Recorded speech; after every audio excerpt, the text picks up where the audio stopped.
My name is Samuel Reed. I'm 58 years old, and I just got fired from the only job I've ever really known.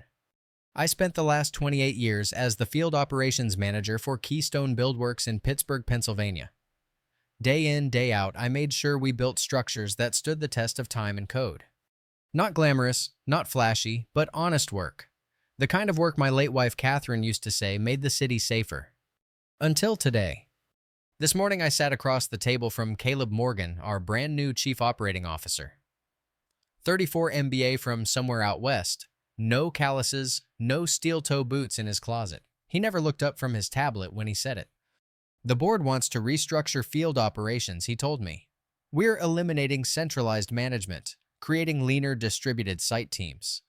He glanced at the HR manager beside him. Vanessa. She avoided my eyes. It wasn't a conversation, it was a sentence. And it ended with 6 months severance and the offer to consult if they ever got desperate. I didn't argue, didn't ask for a reason. I just nodded and said I understand. And I meant it.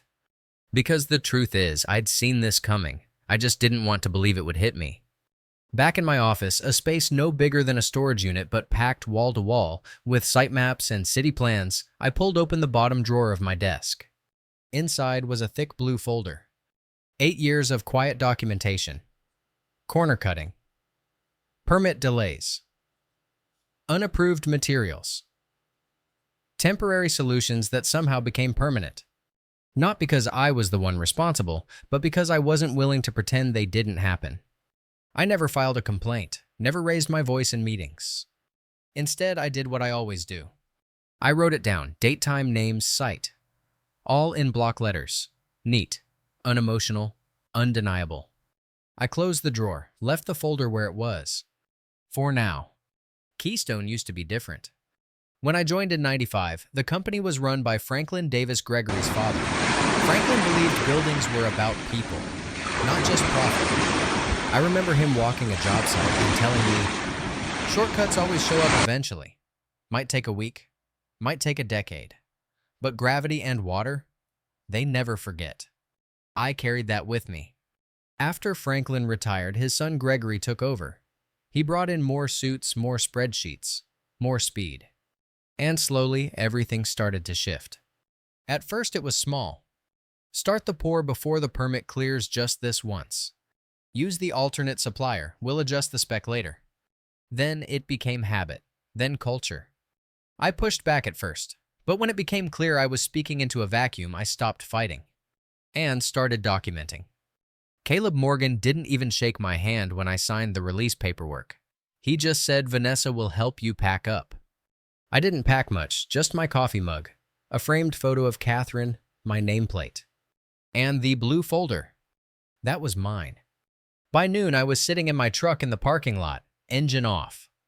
Through the windshield, I saw 5 high-rises I helped build, downtown Pittsburgh shimmering in the mid-morning haze. I gave this company everything. Birthdays, anniversaries, my wife's chemo appointments. And they handed me a cardboard box. No thanks, no ceremony, just, we're moving in a different direction. I should have driven home. But instead, I took a left onto 5th Avenue and headed to the Department of Building Safety. 25 years ago, I met Teresa Daniels when she was still inspecting HVAC permits on mid-size renovations. Now she's the head of inspections for the city. Samuel, she said, standing when I entered, didn't expect to see you today. I've got something you need to look at. I placed the blue folder on her desk. Teresa looked from it to me. What is this?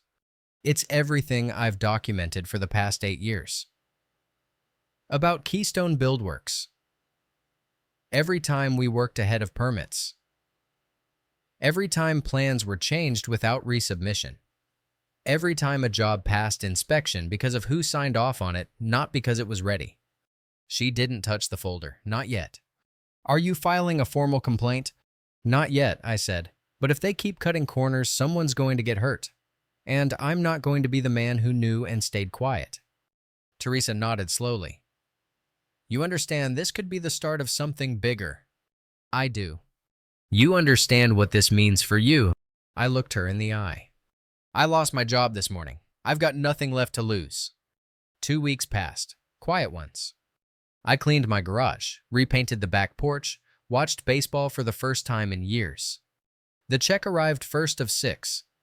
Right on time, slightly less than I expected once taxes were taken out. Then my phone rang. It was Caleb. "Samuel," he said casual. "Hope you're well." I waited. "We're running into some complications with the East Point district build. A few permit issues. Minor. Just paperwork, really. Would you be open to consulting for a day or two? Your insight could really help smooth this over." I smiled. Here it was. The beginning of their unraveling. And I still held the thread. I met Caleb at the East Point district site the next morning. He was wearing a branded windbreaker, still spotless like he'd just taken it out of the package. Behind him stood a project manager I didn't recognize, early 30s, flashy watch, clipboard, but no hard hat. "Samuel," Caleb said, forcing a smile. "Glad you came." "Let's get to it," I replied. They walked me over to a freshly laid foundation. It looked clean measured, but I'd been doing this long enough to know when something was off. "What's the issue?" I asked. The young project manager, Landon, I think, cleared his throat. "We had to adjust the setback. Retail space needs more frontage. Just 6 feet. Revised drawings are in process." "Were they submitted?" I asked. "Not yet, but we've started framing already. Waiting would have killed the schedule." I knelt beside the chalk lines, counted out the extra 6 feet. "This violates zoning," I said. Caleb stepped in. "Samuel, we just need you to explain to the city this is standard operational flexibility. Teresa Daniels trusts you." There it was. They didn't bring me here for my insight. They brought me to clean up their mess. "Caleb," I said, standing, "if you touch another brick without updated approval, you're risking a stop work order." He tried to laugh. "Come on, it's minor. You and Teresa go way back. You know how to smooth this out." I didn't answer, not right away. Instead, I walked the site again, this time alone. Measured, checked specs, examined drainage angles and setback markers. And when I returned, I said just one thing. "I need copies of everything: plans, revisions, permits, original and modified." Landon looked nervous. "You'll help us, right?"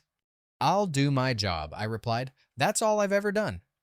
That night in my home office, I laid everything out. Blueprint comparisons, approval letters, timeline documents. The modified plan hadn't even been submitted yet. The site was in direct violation of municipal code. And worse, it wasn't the first time. My notes from 5 other Keystone sites showed similar adjustments, operational flexibility, they called it. But the reality was, they were building before they had the right to. I called Teresa the next morning. "I've seen the site," I told her. "They went ahead with major changes without clearance. They need to be stopped."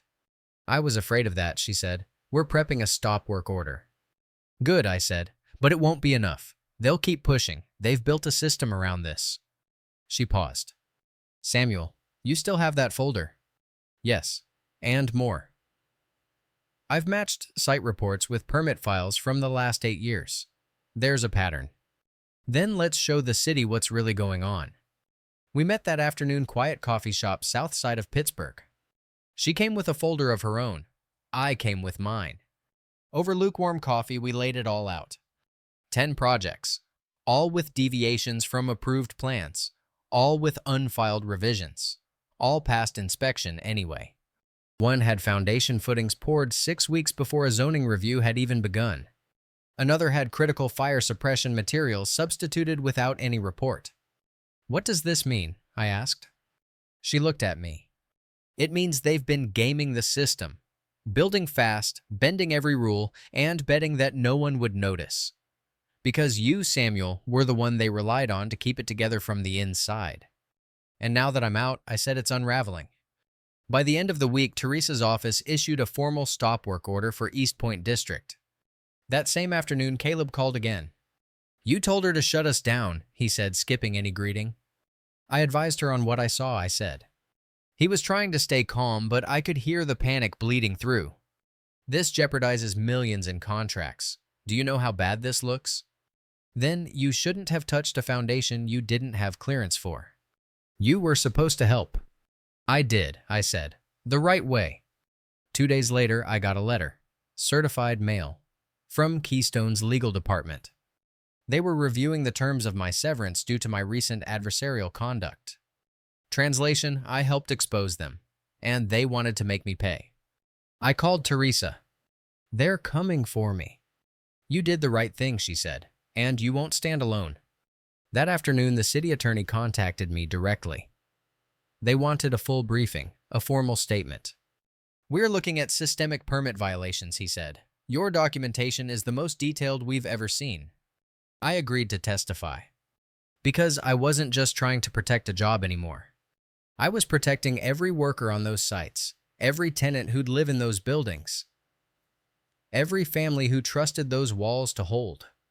Keystone responded the only way they knew how, aggressively.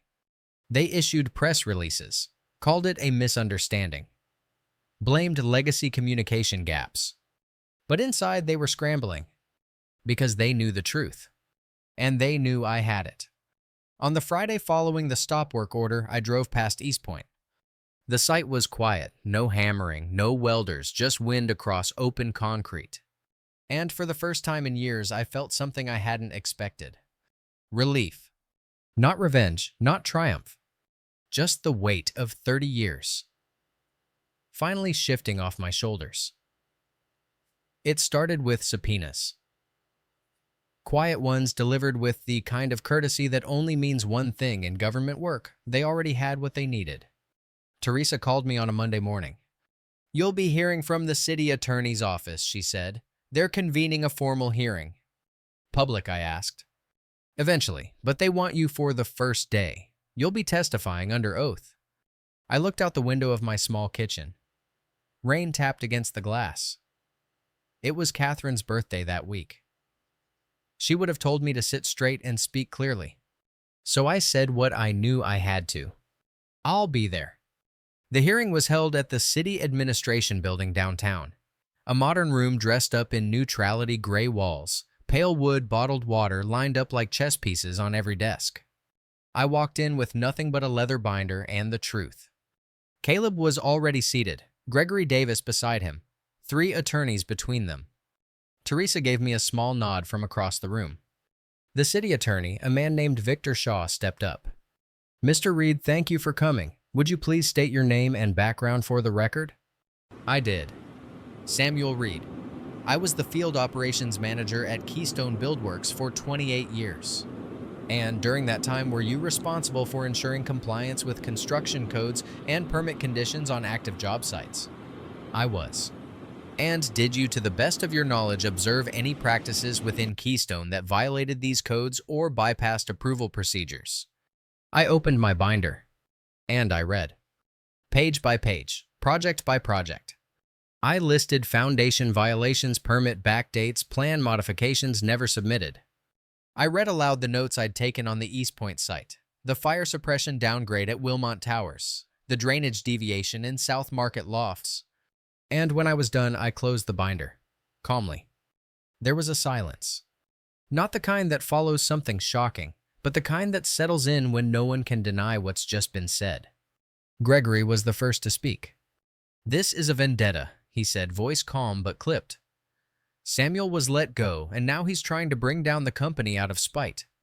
The city attorney raised an eyebrow. Do you have documentation to counter Mr. Reed's records? Gregory's attorney shuffled papers. We're reviewing internal files. Victor Shaw nodded. Then please provide them by end of day. But the tide had already turned. Because when a man like me speaks plainly without embellishment or bitterness, it's hard to paint him as a liar. And they knew it. After I stepped down, I passed Caleb in the aisle.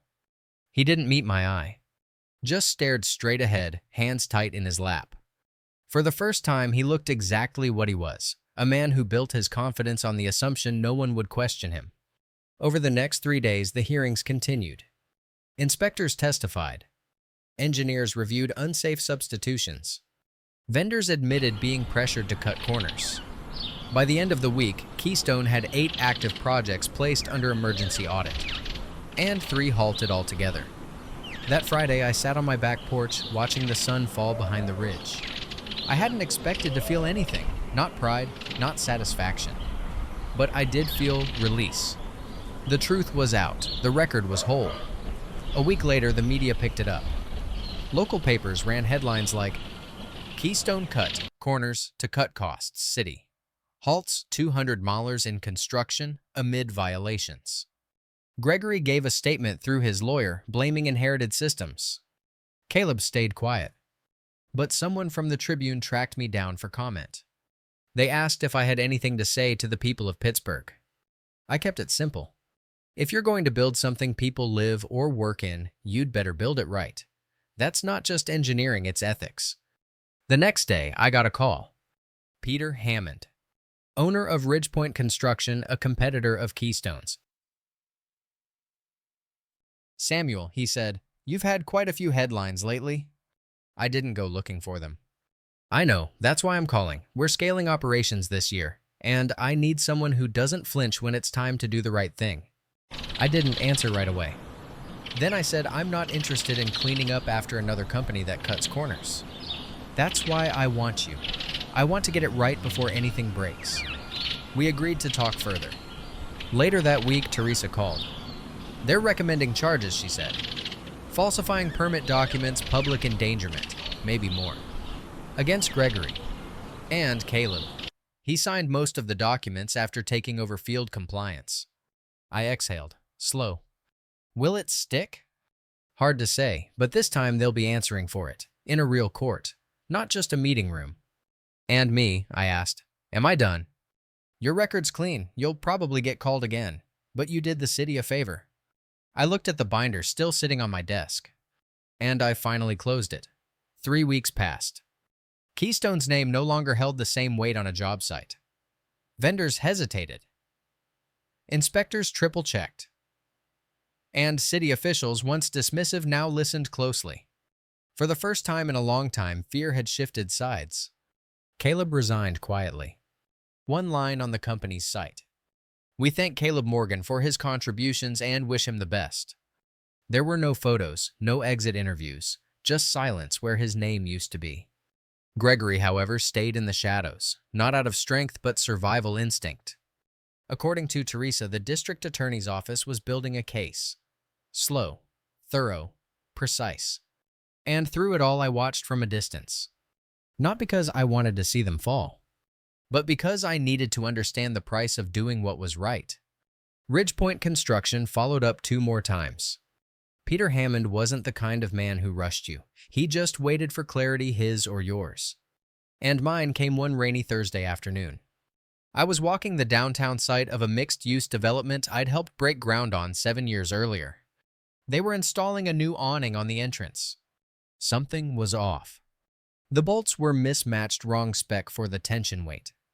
It wasn't catastrophic, but it was wrong. And the foreman, someone I didn't know, just shrugged when I pointed it out. We're behind, he said. Inspector already passed us. That was the moment I knew. I wasn't done. Not yet. I called Peter back that night. I'm in, I said. He didn't waste time. Director of Site Integrity, he said. Full authority to override work orders if compliance is in question. You'll answer directly to me. And just like that, I was building again. But this time on my terms. My first day at Ridgepoint was quiet. No formal onboarding. No catered welcome lunch. Just a laminated badge. A half-furnished office. And a hard copy of every active permit Ridgepoint had open. I stayed until 10 p.m. that night reading. By week's end, I'd flagged 2 minor violations and recommended corrective action on 3 others. Nothing major. But it wasn't about how big the fire was. It was about catching the spark before it spread.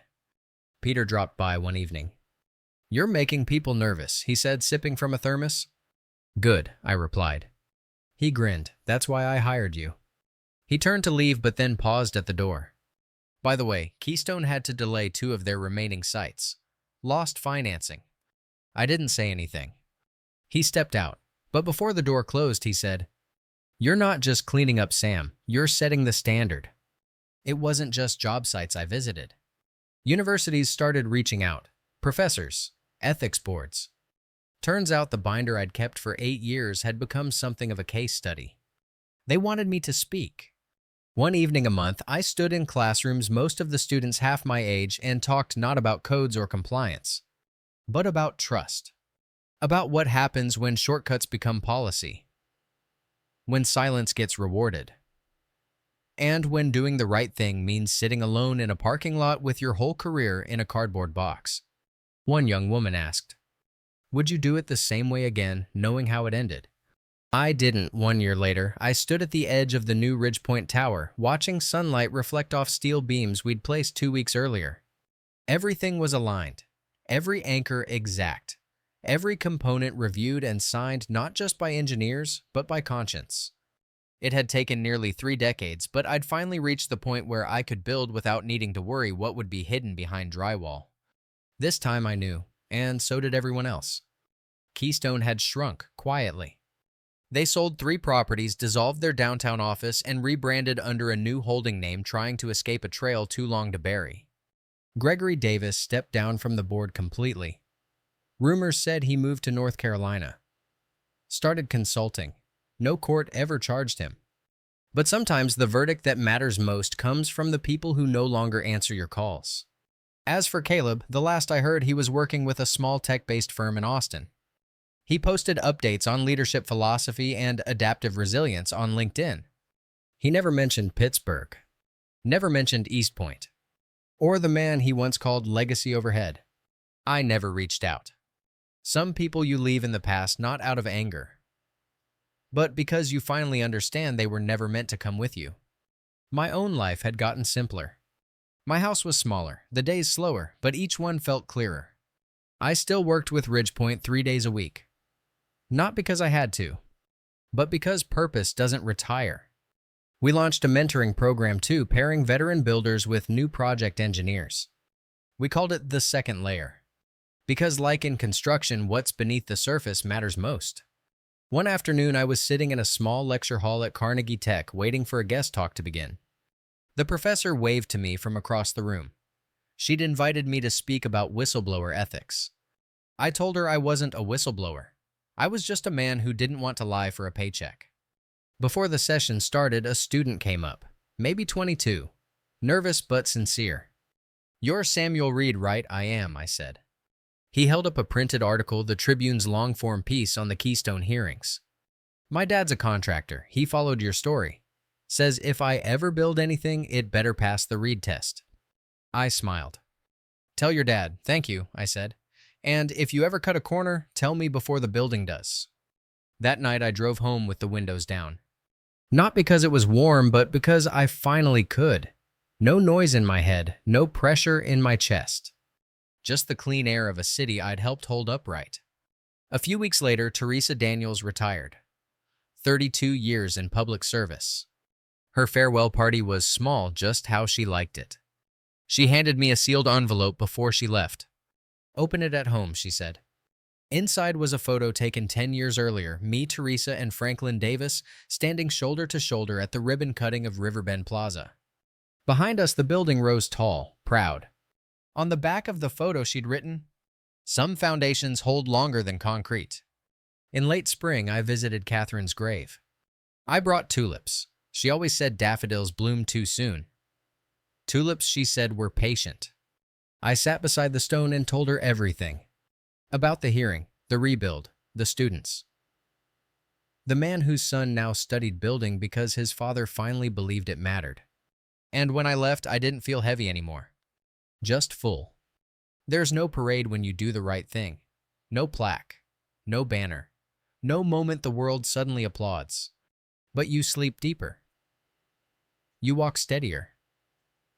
And when the wind moves through unfinished beams at a site you helped inspect, it sounds less like emptiness and more like honor. I kept the blue folder. Not on a shelf, not in a drawer. I gave it to Ridgepoint's compliance office, sealed and labeled. History, not warning. Build better. And now I get calls not for cleanup, but for counsel. Younger men, women in their first leadership roles. They ask, how do I push back if they want to speed up a pour? What if they say the inspector won't notice? What if the company says the changes are too small to matter? I always tell them the same thing. If you hesitate now, you'll regret it later. Trust yourself. Because at the end of all this, you don't get to take the buildings with you. Just your name. 1 year, one storm, one stand. And all I had to do was stay upright when the foundation cracked. That, it turns out, was enough.